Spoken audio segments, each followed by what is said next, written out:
China has just taken out of the docks its own supercarrier. This is something that until now only the United States has had. Just what is China going to be doing with this carrier? Just how much of a leap forward is it from their other two? And worse still, are they preparing to go head to head against the U.S.'s own supercarriers? I'm Paul, U.S. Army combat veteran. Let's get into it. Okay, first, this is sort of the big story coming to us from the Telegraph that the Chinese Navy's first supercarrier is almost ready for its official sea trials. Of course, it's not quite there yet, but it has left the dock for the first time. Very briefly, this is the PLA Navy carrier Fujian, and it's been under construction for literally the past 7 years. But in November, the ship officially left dry docks, went into the harbor, testing what is probably her most dangerous component. This is the electromagnetic aircraft launching catapult. Now, what makes it significant is that the electromagnetic catapult is a huge leap forward technologically and took a massive amount of spending by the United States to develop their electromagnetic catapult. Up until now, catapults have been just steam-launched devices. And remember, a catapult is what actually sits on the deck of the carrier and helps propel the ships forward, giving them extra momentum that they need to reach the speed to get airborne on such a short deck as a carrier. So having this sort of highly advanced launch technology is a huge leap forward for China. And the only way they're able to really obtain it, this is my opinion, but I think it's pretty clear, was through industrial espionage, right? China has had an incredibly robust plan to conduct espionage and technical analysis or steal technical data from the U.S. arms manufacturing industry. Every so often there is a defense contractor with a high-level clearance who is busted for having a much younger, very attractive Chinese girlfriend who has a strong interest in national security secrets, as well as, of course, well-known Chinese hackers obtaining large amounts of technical data by hacking into sensitive systems. So that's clear how the Fujian got its electromagnetic catapult, and it seems like it's had its final round of testing. Of course, 2 months later, right, the Fujian was moved back to dry dock for some finishing touches before beginning sea trials later this year. Now, the Fujian is clearly almost ready for its frontline service, and it's hard to understate what a prestige item this is for the Chinese Navy. Now, there's a couple of things that it doesn't have. For example, it is not nuclear powered, limiting the range that it can operate. U.S. carriers are all nuclear powered, which gives them a tremendously long range of operations. Their constraint is food, primarily food. But the ability of that nuclear heart to sustain operations, it could spend years at sea. Let's talk about the stats. Now, this is what I thought was one of the most interesting charts, that China has two other aircraft carriers, the Liaoning and the Shandong. The Liaoning is actually an old Soviet carrier that they purchased, towed to China, and then gutted and refitted from the ground up. It relies, let's see if I can find you this, on a really unique piece of old school technology. Let's see if I find the Liaoning. There you go. Liaoning carrier. Here we go. All right. This is the Liaoning. Now, take a look at this here. You see this swooped ramp? It is literally launching these jets up and off the ramp.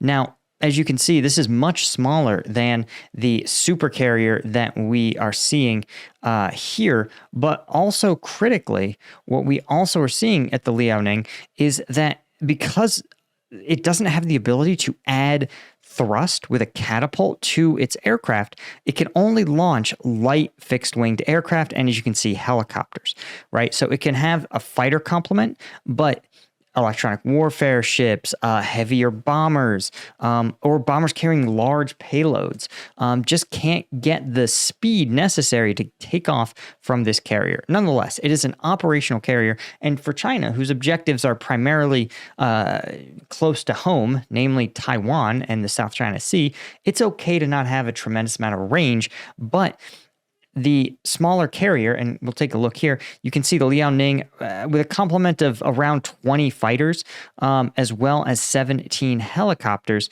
That's not a huge air complement, right? Now, they cloned the Liaoning and made some improvements in the Shandong, almost the exact same aircraft, the exact same launch mechanism, a little bit heavier, but can hold up to 32 J-15 fighters and 12 helicopters. So you can see that there's more and more, but the Fujian is in a class all its own. And here's why. 80,000 tons of displacement, obviously a 1,000 air crew in addition to the standard 2,000 crew, but it's estimated to be able to fly 60 aircraft and 40 fighters, helicopters,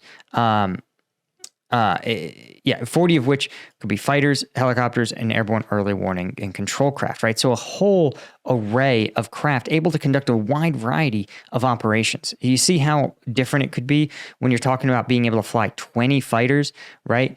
Bringing them back, refueling them, refitting them, having them go out, right? Your pace of operations is just limited. Here, it literally will be able to put out do more complex operations at a much greater rate. Of course, there's a lot that isn't known, but propulsion, of course, they're all steam engines, but you can see the other two relying on this very antiquated launch mechanism, just a ramp, whereas these have the catapult assisted and a special type of arrest. Arrest is how you sort of capture them. Now, here's the real question, though, is what would China do with this in combat? And if you're interested in seeing some modern combat footage, I actually, on my site, combatvetnews.com, if you're a premium member, you get to see the uncensored combat footage from around the world, Gaza, Ukraine, wherever there's viral combat footage. We do a deep dive analysis of the units, who's there, what tactics they're using, gear, all of it. So again, it's the best way to support the channel, and of course, it's the only way you can get uncensored combat footage. So check us out, right? Links in the description. Okay, now let's talk about the other side of the equation, right? And that's the U.S.'s own aircraft carriers. China has built a full-scale target of America's Gerald Ford class supercarrier. This is out in the desert, and you can see it actually has what looks like the launch ramps, as well as the con tower clearly marked on this. It basically looks like they just put a parking lot in the correct shape and size, but that's okay, right? Because one, they know that the U.S. can see this, right? The Chinese are not stupid.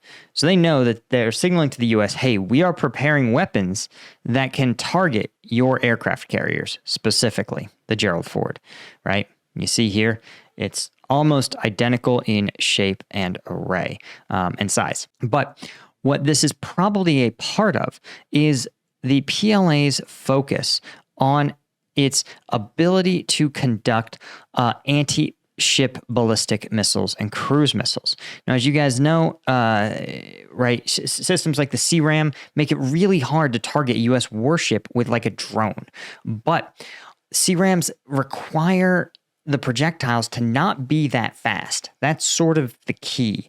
And if China can develop a ballistic missile that can hit a carrier, it would be a game changer. Now, the problem is a ballistic missile, right, moves very quickly and has limited ability to maneuver itself because it relies on, ballistic trajectory, and because it's so fast. Because of that, the ability to steer it to a moving target like an aircraft carrier can be very, very challenging. But China is putting a tremendous amount of effort into it, because ultimately, once you figure out how to make the missile work, the missile itself could be relatively cheap.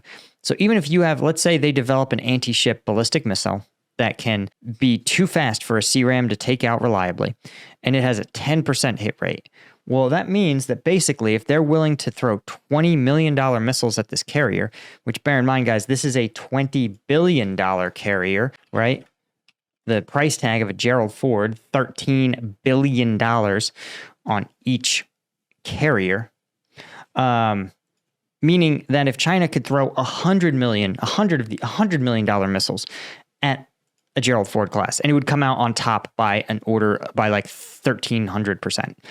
So that's the thing that we're seeing here with China's strategy, is that not only are they attempting to develop their own carrier capacity, but they're likely trying to develop ways to, the real thinking is more like deny the U.S. the ability to enter Chinese-controlled waters. The idea basically being that if they can develop a reliable anti-carrier missile, then they can force the U.S. carriers to stay outside of the range of the missile. They can't come inside of it. And that would enable them to give them a protective bubble where their carriers can operate near Taiwan primarily, where U.S. carriers can't attempt to intercept them or interdict them. That is sort of the million-dollar question here. Can China's denial weapons deter the U.S.'s superiority in total carrier numbers? Because that's the problem with putting all your eggs in one basket, as Russia has learned in Ukraine with its combat aircraft or its very advanced main battle tanks. When you have combat aircraft, main battle tanks that are that capable and that expensive, if they can be taken out by a simple landmine or a simple soldier with a shoulder-mounted anti-air weapon, then the investment, because it's easy to destroy that investment. And suddenly you go, oh, wow, that was $100 million. We can only afford to build 10 of these $100 million aircraft. You start to look and say, hey, maybe we should have been building 100 $10 million aircraft. Do you see how the math gets really bad? And for the U.S., if China can sink one Gerald Ford, the U.S. will basically not allow the rest of its Gerald Fords into combat. That's just a reality. They have to protect their investment, which is insane because, war equipment is meant to be used in combat. And like, no one wants to see, sailors be put in harm's way needlessly, but also like the defense of Taiwan would require it. So all that to say, guys, China taken a big step forward in its military progress. Anyway, that's all I had. Thank you so much to our Colonel tier members. Thanks to our Lieutenant tier members. Thanks to all the members. And I will see you guys in the next one. Cheers.